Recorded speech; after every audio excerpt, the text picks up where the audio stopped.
Hi, నా పేరు Vivek and గత 4 ఇయర్స్లో కొన్ని హ్యాపీ మూమెంట్స్, డిసప్పాయింట్మెంట్స్, ఫెయిలియర్స్, జీవితం చెదిరిపోయే రియాలిటీస్ని ఎక్స్పీరియన్స్ చేసిన తర్వాత నన్ను నేను తిరిగి వెతకడం మొదలుపెట్టాను. ఆ ప్రాసెస్లో ఒక స్కూల్ టీచర్ అయ్యాను, పిల్లలకి బెస్ట్ ఫ్రెండ్ అయ్యాను, ఫ్యూచర్కి ఒక బెటర్ పేరెంట్ అయ్యాను అండ్ మోస్ట్ ఇంపార్టెంట్లీ మారాను.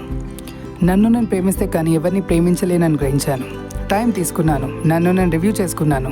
నా ఇమోషన్స్, నా ఫిజికల్ లిమిటేషన్స్, నా స్పిరిచువల్ లైఫ్, 4 ఫాదర్స్ నుండి వస్తున్న నా బిహేవియరల్ టెండెన్సీస్ అన్నిటినీ ఓవర్కమ్ అయ్యాక, అన్నిట్లో ఒక మెచ్యూరిటీకి రీచ్ అయ్యాక నాకు అర్థమైంది ఒకటే: it's all just a play. కానీ ప్లేని ప్లేలాగా చూడడానికి కూడా దేవుడు అనుగ్రహం ఉండాలండోయ్. నిజం చెప్పాలంటే ఒక నామస్మరణ చాలు, కానీ దానికి మించి కూడా చాలా స్పిరిచువల్ వేస్ ఉంటాయి. 4 ఇయర్స్ ముందు తెలిసింది శ్రీకాళహస్తి దేవస్థలానికి వెళ్ళాలని. కానీ అక్కడికి వెళ్ళే ముందు నాలో చాలా మార్పులు రావాలని ప్రకృతి నేర్పింది.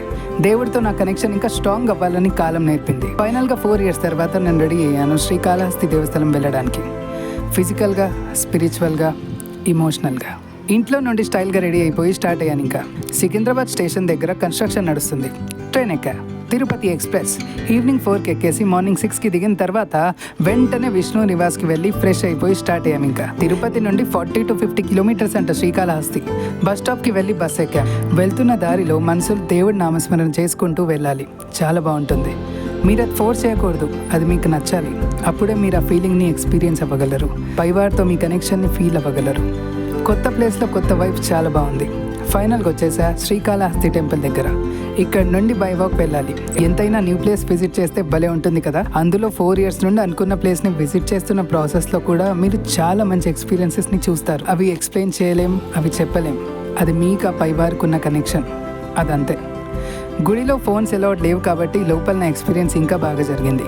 శ్రీకాళహస్తేశ్వరుడు, అమ్మవారి రూపాలు, మహానంది, శ్రీ దక్షిణామూర్తి స్వామి అందరి ఆశీస్సులు తీసుకొని శ్రీ కాలభైరవ స్వామి దర్శించుకున్న తర్వాత చాలా మంచిగా అనిపించింది. గుడి నుండి తిరిగి వచ్చాక తిరుపతిలో కాసేపు అలా తిరుగుతుంటే ఆహా, ఇంత మంచి ప్లేస్ నేను ఎందుకు రాలేదు ఇంతకాలం అనిపించింది. గల్లీ గల్లీకి ఒక అందమైన గోపురం చూస్తుంటే దాన్ని అలా చూస్తూ ఉండొచ్చు అనిపిస్తుంది. నేను ఇంతకుముందు 2-3 సార్లు తిరుపతి వచ్చాను, కానీ ఇప్పుడు చూస్తున్న అందాన్ని అప్పుడు చూడలేకపోయానే అనిపించింది. ఎంత అందంగా ఉన్నాయో అసలు. వీధంతా గోవిందుడు నామస్మరణ వింటుంటే ఆహా, పవిత్రంగా అనిపిస్తుంది. రిటైర్ అయ్యాక తిరుపతిలో వచ్చి బ్రతికేయాలి. నా మనసుకు ఇంత పీస్ఫుల్గా ఎప్పుడు అనిపించలేదు. ఓం నమో నారాయణ, ఓం నమః శివాయ.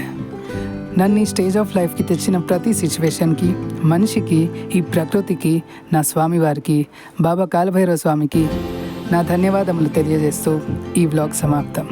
శుభం.